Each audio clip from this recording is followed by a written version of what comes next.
Purihin po ang ating Panginoon ngayon, bukas at magpakailan paman. Isa pong malakas na palakpak para sa ating Diyos na buhay. Amen at amen. Purihin po ang ating Panginoon. Muli po, ako po ay nagagalak sapagkat ako po ay naririto po sa inyong harapan upang makapagbahagi po ng salita ng ating Panginoon. Pasensyaan nyo na rin po ang aking boses bukod sa gumagamit po ako ng lapel na alam naman na iba yung tunog ng lapel, yung boses ko mismo ay kulob. Ayan, pero kahit ganun pa man, patuloy po tayo magbabahagi ng salita ng ating Panginoon. Ang paksa po na gusto ko pong ibahagi sa inyo, ito po ay patungkol sa the family according to God's plan. Ito pong katuruan po na ito, mga kapatid. Alright. Okay, ito po ay inspired sa libro po ni Pastor Peter Tanchi na The Motivate. Okay, so kung nabasa nyo na po yung libro na The Motivate or meron po kayong mga narinig na preaching series patungkol po sa libro po ni Peter Tanchi, so again, ito po ay inspired doon po sa kanyang libro. But of course, no, sa salita ng ating Panginoon. Tayo pong lahat ay pumikit at magpasalamat sa ating Panginoon. O Diyos na makapangyarihan, lumikha ng langit at lupa, Jesucristo naming Diyos at tagapagligtas. Sa umagang ito, Panginoon, sa paglapit namin sa inyo sa pamamagitan ng pakikinig ng iyong mensahe, kami po ipuspusin nyo at turuan nyo, Panginoon, ng inyong banal na spirito. Dalangin po namin, Panginoon, sa lahat po ng aming pong mapapakinggan na iyong mensahe. Ito po, O Diyos, ay magtuloy-tuloy sa aming mga puso't isipan at maibahagi rin namin, Panginoon, sa mga taong uhaw at hindi pa nakakarinig ng iyong salita. Kayo po ang siyang maitaas sa aking buhay sa kalagitnaang ito. Kayo po ang siyang maluwalhati at kayo po ang siyang makita. Purihin ka, Panginoon, sa pangalan ng Ama, ng Anak, Diyos Espiritu Santo. Amen at amen. Again po, no, a family or the family according to God's plan. Simulan po natin sa isang maikling kwento. Meron pong isang nagngangalang John na kung saan nalaglag po yung kanyang wedding ring. Okay, so alam po natin, napakamahalaga po ng wedding ring. So hanap siya ng hanap sa isang poste kasi doon yung may ilaw. Sa sobrang tagal ng kakahanap niya, nakahanap na rin yung kanyang kaibigan. Then after 1 hour ng kanilang paghahanap ng kanilang wedding ring, tinanong siya ng kanyang kaibigan, saan ba talaga John nalaglag yung inyong wedding ring? Sagot ni John at ang tugon ni John, doon po sa kabilang poste. Bakit ka John naghahanap? Kasi nga, dito po yung may ilaw. Okay? Now in spiritual parallel, mga kapatid, listen, madalas humahanap tayo ng solusyon sa maling lugar. Inahanap natin ito sa gobyerno, leadership, o sa maling sistema. O sa madaling salita, mga kapatid, kapag may problema sa lipunan, isinisisi agad natin sa iba o humahanap tayo ng magandang solusyon. Okay? Sabi sa pag-aaral ng mga socio-anthropologists, yung social problems na meron tayo, okay, ito ay nagsisimula sa basic unit ng society, which is ang ating pamilya. Okay? Now, tignan po natin ang kanila pong pag-aaral. Okay, so meron po silang tinatawag na family breakdowns leads to social instability. Important lessons from history. Now, immorality leads to family breakdown.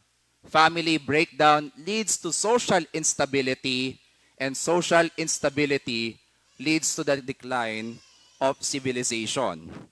Yung sirang pamilya dahil sa immorality sa loob ng tahanan ay nagdudulot ng mahinang lipunan. At yung mahinang lipunan ang nagpapabagsak sa sibilisasyon. In other words, according sa pag-aaral, kaya nangyayari ang mga social problems dahil po sa sirang pamilya. Susunod pa po ba, mga kapatid? Okay? Next slide po natin. Okay, kita po natin, no? Dahil lang sa immorality, nagkaroon po ng domino effect. Okay? At nagkaroon po ng social instability. Sa next slide po natin, according din po sa kanilang pag-aaral, sexual promiscuity, infidelity, and pornography leads to sexually transmitted disease, divorce, and family breakdown. Second check, family breakdown undermines social stability, good citizenship, educational development, and contributes to crime, youth alienation, and suicide. Dahil hindi ka tapat sa asawa mo o sa pagiging immoral at ang dami mong mga partner, okay? Ang hindi tapat ay nagdudulot ng sakit na nakakahawa. Pornography. Na imbis na nakatuon ka sa iyong asawa, ang iniisip mo, ibang babae. Hanggang sa na-apply na po yan sa iba. Hanggang sa nagkakaroon na ng sakit. Na kung saan nagdudulot ng breakdown. Saan? Sa edukasyon ng mga anak. Hindi nakakapag-aral dahil sira ang pamilya na imbis na magulang ang nagtatrabaho para sa kanila, yung anak ang nagtatrabaho. Worst case scenario, nauuwi po sa krimen. Ang iba po nagpapakamatay. Again, bakit lahat may mga pangyayaring ganyan? Bakit may mga social problems? Dahil po sa pamilya. Now, take note of this, mga kapatid. Okay?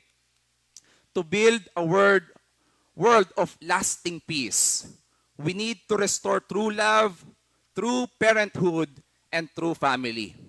Kung gusto natin ng maayos na mundo, kailangan nating ibalik ang totoong pag-ibig, tamang pag-aaruga, at maayos na pamilya.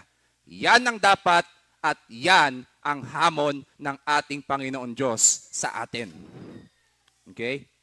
Sa iba, sinasabi nila yan, wala namang connect yan, pamilya-pamilya, di ba? Basta ang leader, walang pinag-aralan at binoto, hindi marunong, babagsak talaga ang bansa.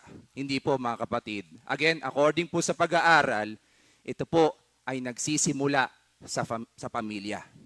Sabi po sa 1 Timothy 3, verse 5, NASB, if anyone does not know how to manage his own family and how he can take care of God's church.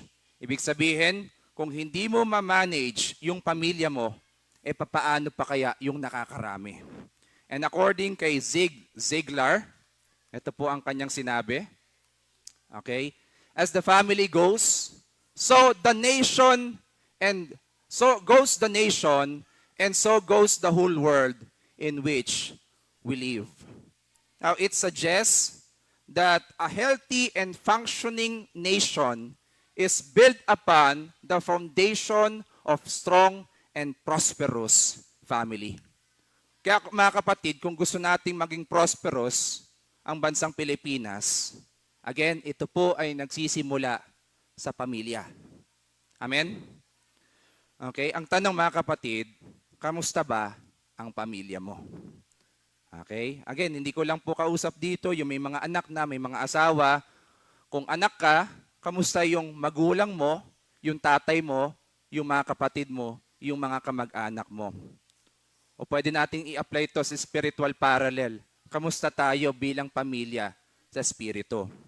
Again, kung gusto mong maging prosperous ang bansang Pilipinas, nagsisimula ito sa pamilya. And according sa CCF, the family is under attack. Bakit? Kasi po mayroong fatherless homes account for. Tignan po natin ang percentage. 85% of youth in jail. Grabe no mga kapatid. Kapag walang tatay o kahit may tatay, pero hindi ka naman nararamdaman, mataas po ang percentage. Baka akala natin, hindi naman kami broken family, okay naman kami. 'Di ba? Hindi po mga kapatid. Okay? Kahit hindi kayo broken family, nandyan ka nga, pero hindi ka naman nararamdaman, mataas pa rin po ang percentage. Okay? 63% of youth suicides, 75% of substance abuse, 71% do not finish school. Bakit po nangyayaring yan? Kasi wala po yung tatay. May tatay nga, pero hindi naman mga kapatid nararamdaman. Kita nyo, no, mga kapatid, napakataas po ng percentage. Bakit? Kasi walang magulang na umaalalay sa anak. Okay? Ngayon, dahil walang umaalalay sa anak, yung anak na yan, magsisilakihan, sila po ang mamumuno sa lipunan, ano mangyayari sa lipunan? Instability. Nakakuha po natin. Pero ano po mangyayari, Pastor, kapag meron pong guidance ng magulang? Balik rin naman po natin. Sabi po sa 1 Timothy, okay? Ayan, 3 verses 13 to 15. Samantalang ang masasama ay lalo namang nagpapakasama at ang manlilinlang ay patuloy na manlilinlang at sila naman ay manlilinlang din. Okay, konteksto po tayo. Ito pong 2 Timothy, ang nagsulat po niyan si Pablo. Okay? Ang sinusulatan po diyan si Timothy. Ito po ay huling sulat po ni Pablo kay Timoteo dahil sabihin na nating magre-retiro na si Pablo sa kanyang ministeryo. Okay?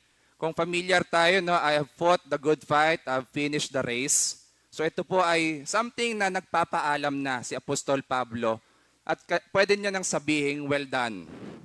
Okay? Ginawa ko na ang ministeryo ko for 30 years. Okay? Ngayon, nagpapasa naman siya ng instructions kay Timothy. Okay? At kabilang sa kanyang mga experience, yung mga masasama, lalong nagpapakasama. Again, isang tatay figure na si Apostol Pablo, kausap niya si Timoteo yung bata. Okay? Kinakausap niya at sinasabihan niya yung mga masasama, patuloy na nagpapakasama at yung manlilinlang, patuloy na manlilinlang din. Okay? So binabalaan niya at ini-encourage niya si Timothy. Okay? Maga pwede nating sabihin, si verse 13, ito yung negative side. Okay? Napunta naman tayo sa positive side, 14 and 15. Ito po ang sabi ng salita ng Panginoon. Ngunit ikaw, Timoteo, magpatuloy ka sa mga aral na natutunan mo at matibay mong pinaniniwalaan sapagkat kilala mo ang mga nagturo nito sa iyo. Ang tanong, sino po ang nagturo kay Timoteo? Mamaya po, tignan po natin. Mula sa pagkabata, alam mo na ang banal na kasulatan na may kapangyarihang magbibigay sa iyo ng karunungan tungo sa kaligtasan sa pamamagitan ng pananampalataya kay Kristo. Yung sumunod po dyan, 3:16. All scriptures is God's breath. Okay? Ngayon mga kapatid, sabi ni Apostol Pablo kay Timoteo, meron kang natutunan mula pagkabata mo. Okay? Kaya si Pablo may Timoteo, hindi dahil kay Pablo. Again, maaaring si Pablo po ang naging kanyang mentor. Pero bago siya naging mentor, meron pong naunang mentor, si Timothy. Nasusundan mga kapatid. Sino po yung naunang mentor niya? Ito po, sinabi po sa 2 Timothy 1 verse 5.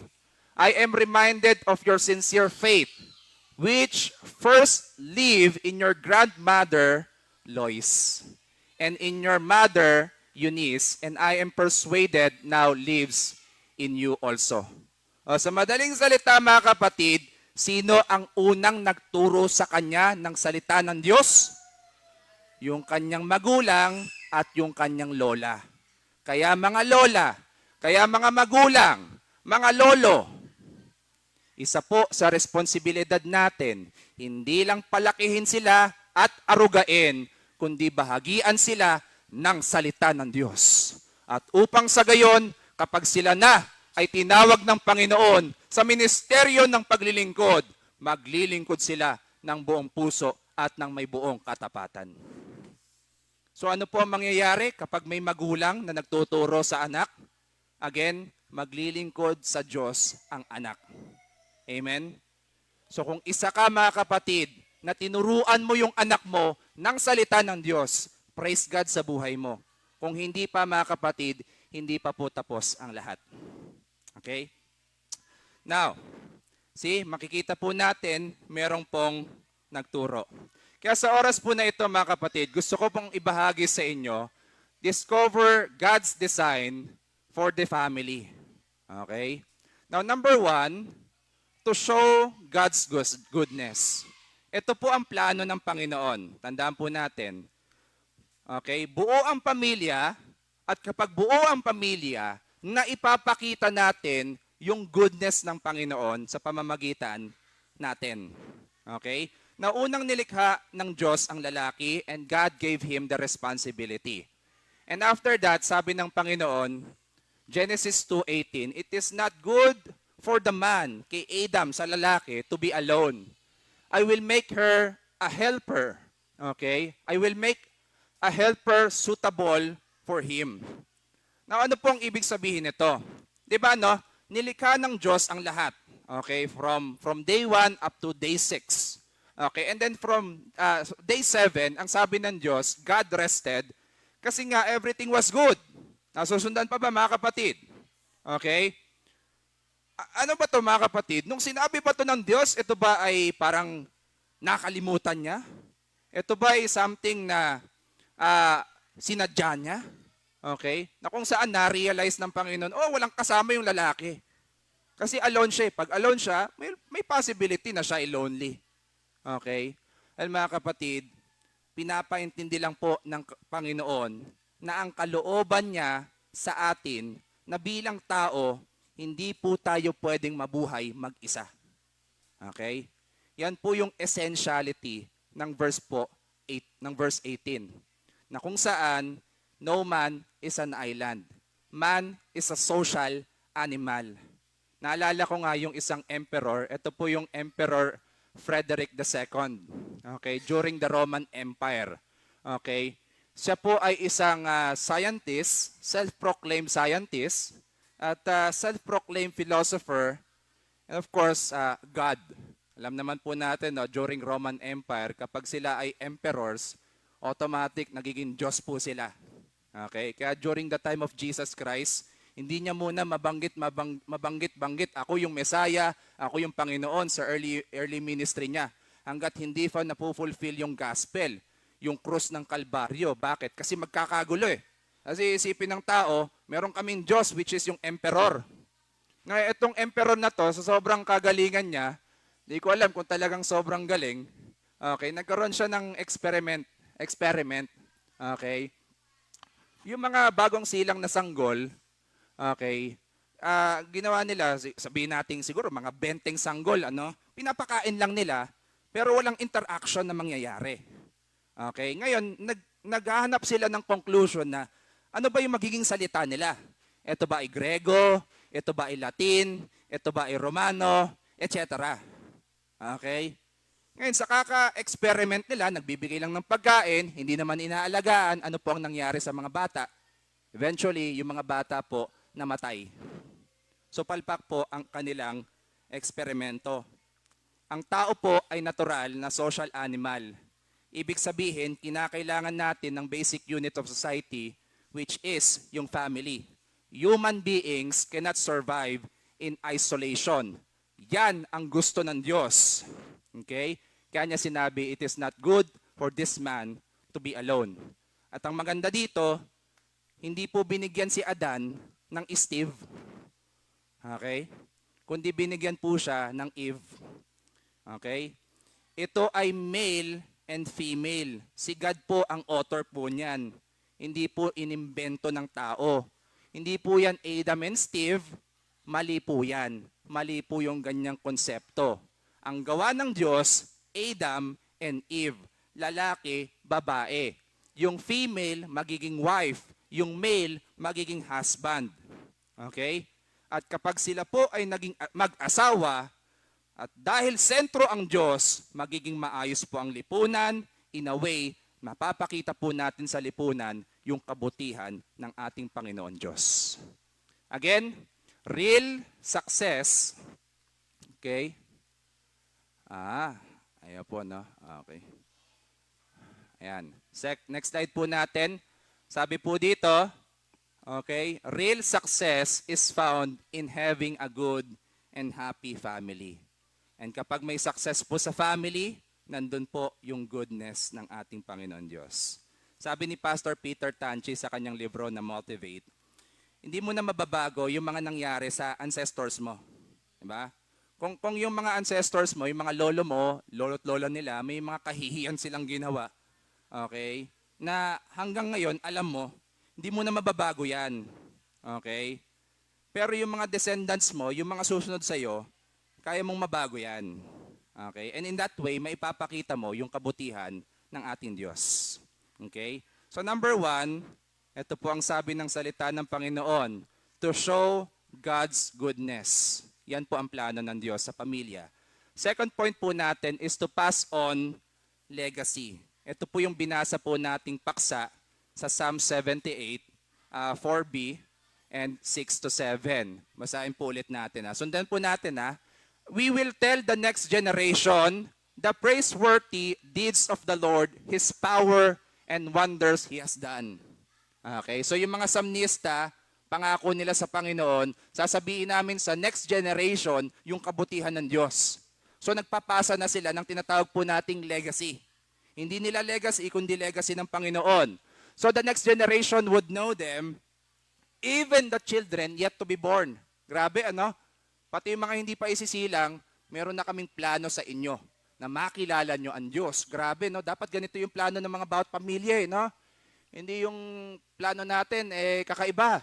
Okay? And they in turn would tell their children, verse 7, and then they would put their trust in God and would not forget His deeds, but would keep His commandments. Mga magulang, our goal is to make sure that we pass on God's legacy. Again, God's legacy.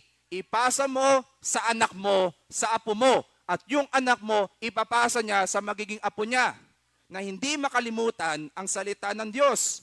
Ito po yung nangyari sa mga Israelita. Makikita po natin, panahon po ni Moises, kilalang kilala nila si Yahweh, si the great I am, si Elohim, Adonai. Dumating po yung panahon na si Moises ay kinuha na ng Panginoon, pinasa na niya yung baton kay Joshua. Si Joshua yung naging leader ng Israelita. Si Joshua binahagi yung salita ng Panginoon. Pero after po mamayapa ni Joshua at nagkaroon po ng mga judges, doon po nila nakalimutan ng Diyos. Nakakalungkot mga kapatid. Okay? Now, pag sinabi po natin Book of Judges, di ba may Torah, Genesis, Exodus, Leviticus, Numbers, Deuteronomy. Okay, sa Numbers, dito na po sila, paikot-ikot na po sila sa 40 years in the wilderness. Deuteronomy, mga laws na yan. Okay? After po ng Deuteronomy, pumasok po si Book of Joshua. Okay? Diyan na po pinasa ni Moises yung baton. O Joshua, ikaw na maging leader. Okay? Nakilala nila ang Panginoon. Pero nung namayapa na po si Joshua, yung mga tao po, yung mga Israelita, kanya-kanya ulit, bumalik na po sila sa pagsamba doon sa mga Diyos-Diyosan. Kaya po pag sinabi po natin Judges, this period described in biblical book of Judges, during this time, there was a cycle of disobedience. Grabe, no? Cycle. Ibig sabihin, paulit-ulit po nilang ginagawa. Oppression, repentance, and deliverance. Okay? At ito pa masaklap, mga kapatid. Yung mga Israelita na niligtas ng Diyos mula sa pagkakaalipin sa Ehipto, yung susunod at susunod na henerasyon sa kanila, ito po ang sabi sa Book of Judges, mga kapatid. Okay? Ayan po. Hindi na po ito gumagana, no? Okay. Ayan. I-click ko na lang yung tao doon sa loob. Ayan. Okay. Lilaser na lang po natin. Ito po ang sabi ng salita ng Panginoon. Grabe po, no? Nakakalungkot. Judges 2, verse 10. And all that generation also were gathered to their fathers, and another generation rose up after them who did not know the Lord, nor even the work which we had done for Israel. Nakakalungkot isipin, mga kapatid. Okay? Tapos ano pong sumunod sa Judges? Samuel. 'Di ba? Nainggit sila sa mga karatig bansa nila. O yung karatig bansa natin may hari. Sige, mag-request din tayo ng hari kay Samuel. Tapos si Samuel, sasabihin niya sa Panginoon. Andyan si Saul. 'Di ba? Si Saul, si people's choice. Then eventually, nagkagulo rin po sila, mga kapatid.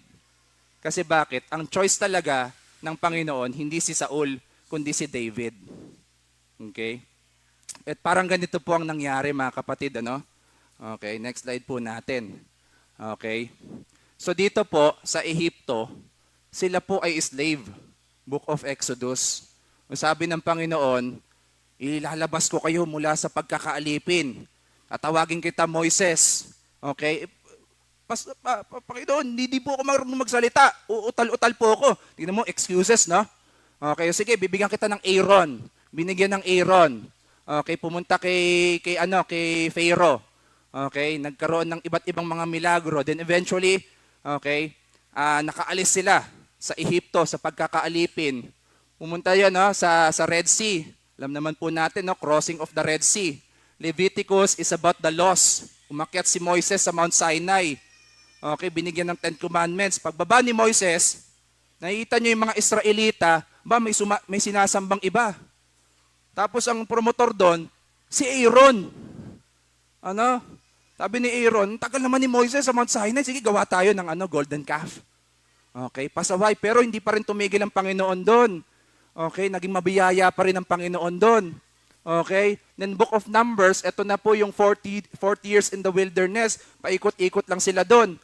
Pero according sa mga Bible scholars, from Egypt up to the Canaan, 8 days lang yan. Kung walang tulog-tulog. Okay? Kung may tulog at may pahinga, 20 days. Pero inabot po sila dito ng 40 years. Imaginein mo. Okay? Ngayon, pumasok na si Judges, nakapunta na po sila sa Promised Land. Pero si Moises, hindi po nakapunta sa Promised Land. Ang nakapunta lang po sa Promised Land, yung nag-declare. Si Joshua at si Caleb at yung descendants nila. Si Joshua and Caleb, binahagi nila yung salita ng Panginoon. Kilala pa nila si Yahweh, yung God of Israel, yung God of Abraham, okay, yung God of Moses, yung may covenant, alam pa nila. Okay, yung pangako ng Diyos. Pero pagdating ng Judges, yun ang masakit mga kapatid. Hindi na nila alam si God. Okay? Grabe, no? Hindi ito yung something na hindi nila alam kasi ayaw nila. Okay? Ito yung hindi nila alam as in 0%. Sino ba yun? 'Di ba? Bakit? Kasi wala pong nagturo, walang nagpasa ng legacy. Isipin mo, no, someday ang Pilipinas ganon. Ano mangyari sa Pilipinas? 'Di ba? Chaos, kaguluhan mga kapatid. Ang mga magulang, make it sure na alam mo, alam ng anak mo yung salita ng Panginoon. Na hindi sila Kristiyano kasi pinasa lang sa kanila ng mga magulang nila, kundi sa pamamagitan mo, makilala nila si Jesus bilang Lord and Savior. So kung ikaw ay nagdi-disciple, perfect ang attendance mo sa outreach, pero yung pamilya mo, may hindi pa nakakakilala sa Panginoon, mga kapatid, ang una mong i-disciple, pamilya mo. Okay? Discipling, okay, our family is a profound and sacred ministry. This responsibility goes beyond mere familiar duties. It is a divine task entrusted to you. Okay? Nawa po mga kapatid, hindi po sila lumaki na hindi nila alam ang Panginoon. Okay?